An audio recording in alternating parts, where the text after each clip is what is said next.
வணக்கம், சொல்லுங்க. மதுரைக்கு செய்யோன் தொடக்க விழாவுக்காக வந்திருக்கேன். நான் எப்போ மதுரைக்கு வந்தாலும் இந்த அன்பு சூழ்ந்துக்கிட்டே இருக்கு. சந்தோஷம். பார்த்து சார் கேட்குதில்ல உங்களுக்கு?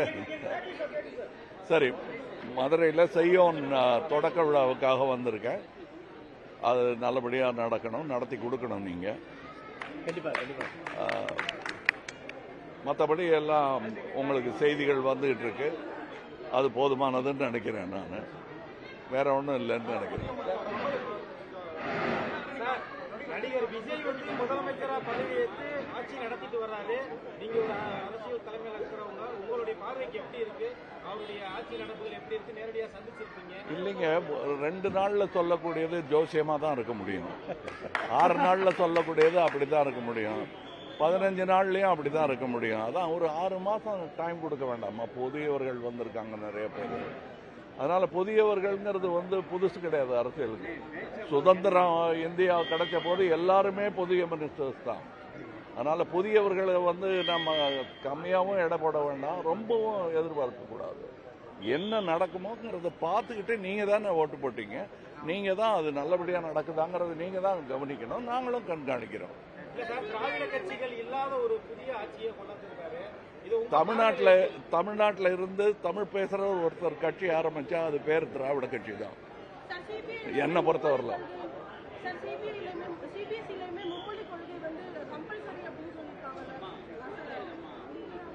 அதாவது கம்பல் பண்ண முடியுமா? தமிழ்நாட்டை பண்ணி பார்த்துருக்கோம் இல்லையா?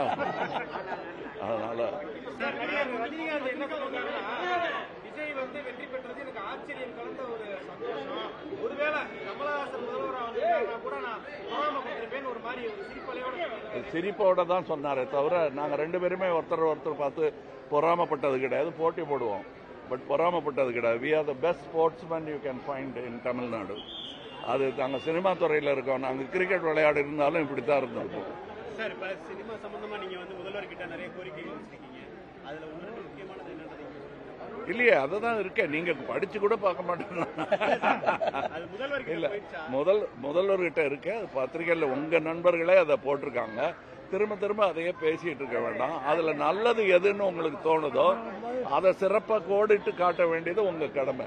அவரோட முதல்வர் பதவியேற்ற அப்புறம் அரசியல் கட்சி தலைவர்களை நேரடியா அவங்க இல்லத்துக்கு போய் நேரடியா சந்திச்சாரு. இதுல எடப்பாடி பழனிசாமியை சந்திக்கல அப்படின்றது ஒரு பேசுபொருளா இருக்கு. 25 பேர் அவங்க கூட போறதா சொல்லியிருக்காங்க. இதுல கொரோனா பிரச்சனைகள் இருக்கு, யார் தலைமைன்றது எங்களுக்கு தெரியல. நீங்க எப்படி பாக்குறீங்க அந்த அணுகுமுறையை? உங்களை மாதிரி தான் பாக்குறேன், வேடிக்கை பாக்குறேன். நன்றி.